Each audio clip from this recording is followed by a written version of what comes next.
Hi everyone, it's Jen here. Thank you so much for watching Really Rooted. First order of business, I want to introduce you to a new member of our family, if I can get her away from the food for a second. So, come on baby, come on. She's not having it. So we took in a stray cat at our office and she had kittens, and this is one of those kittens. And we just love her to death. I used to not be a cat person, but things have changed now that I have cats. So she eats up here, that way the larger cat won't steal her food and the dogs won't steal her food. Okay, on to business. So we're going to be planting Saffron Crocus, which is a different kind of crocus from the regular crocus. Because a regular crocus bloom in the spring, saffron crocus, you plant them in the fall and then they bloom in the fall, 6 to 8 weeks. It's also known as, and let me see if I have this right, Crocus sativus is the common name.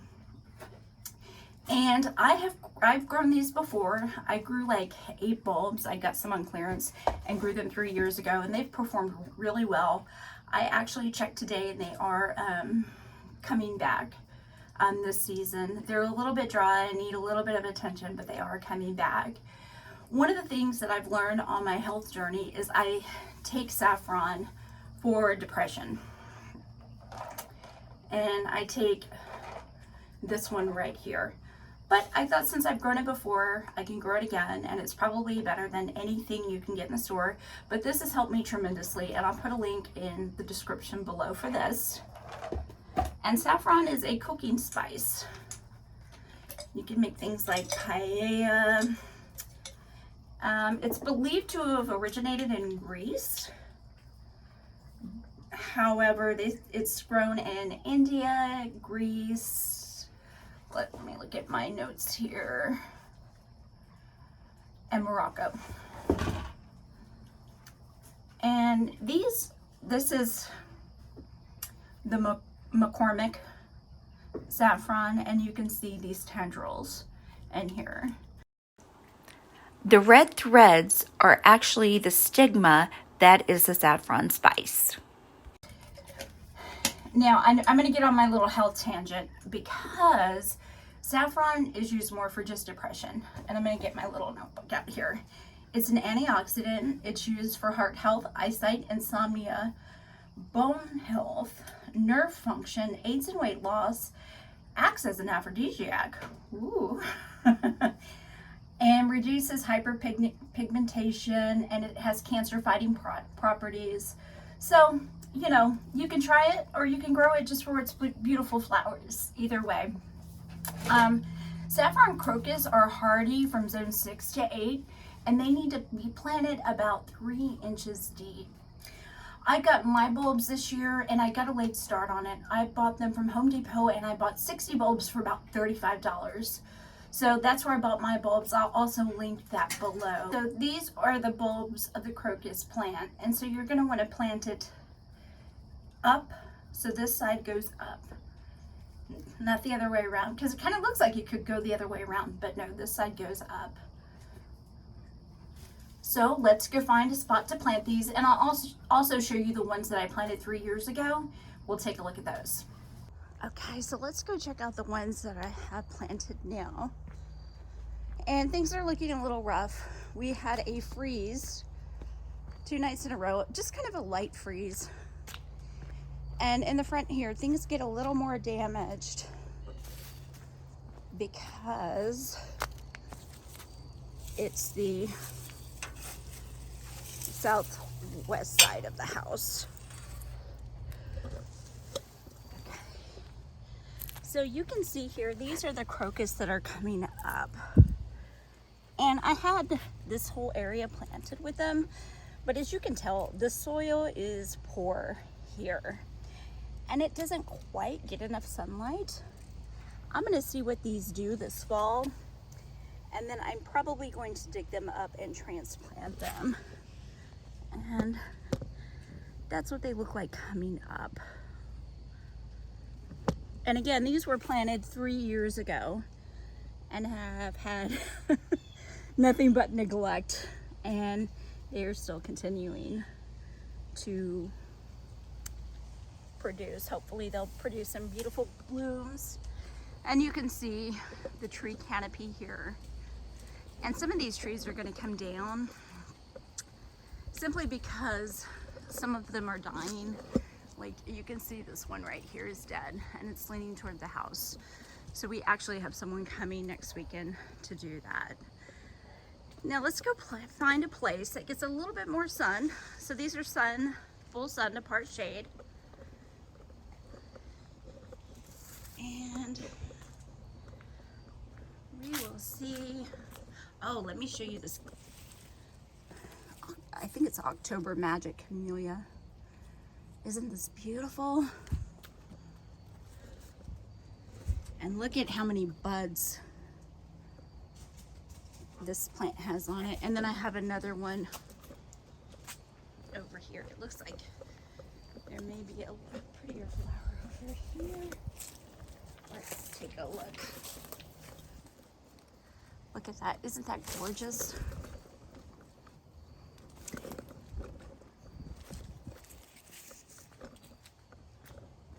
And I do fertilize these with Camellia rhododendron fertilizer.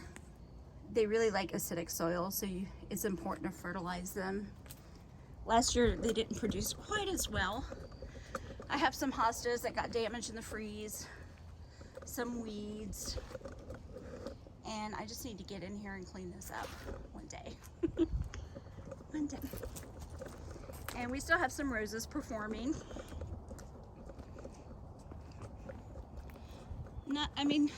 They're not thriving, but again, this area gets a lot of shade, and I think that in order to have my rose garden perform at peak, I think I'm going to have to get rid of a tree. Unfortunately, I hate to do that, but I also love this courtyard and love these roses.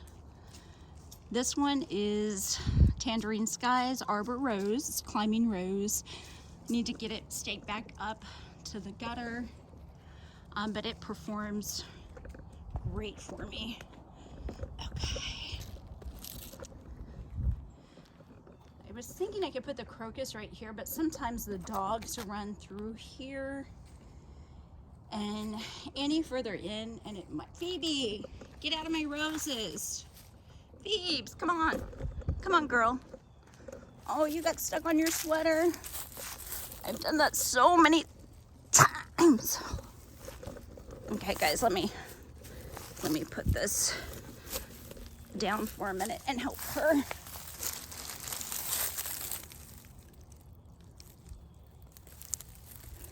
Ow! Oh, you did it again.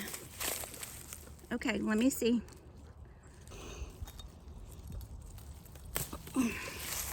Okay, let's not do that again, Phoebe.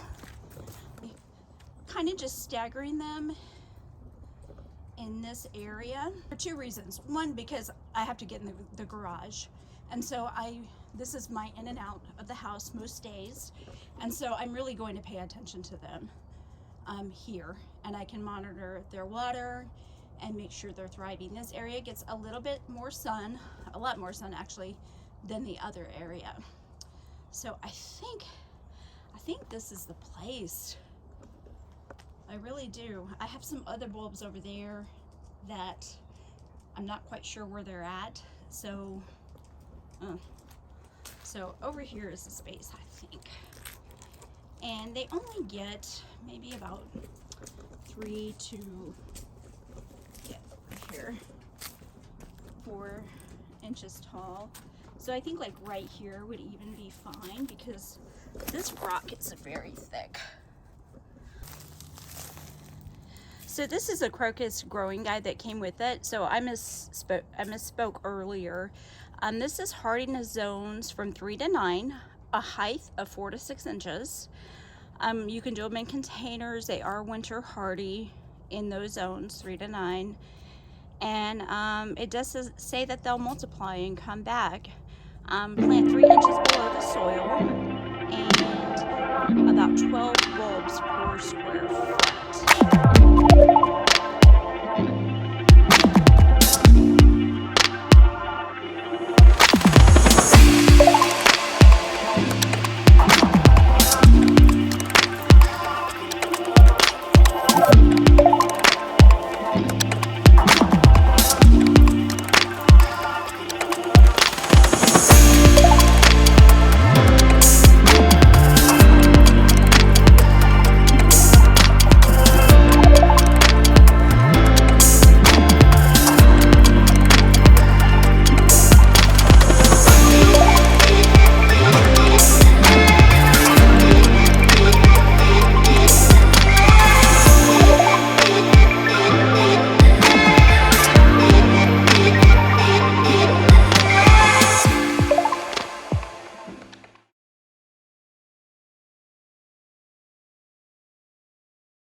Okay, so I'm happy I have those planted. And again, this is like a quick gratification bulb. 6 to 8 weeks, you will have saffron. I mean, how amazing is that?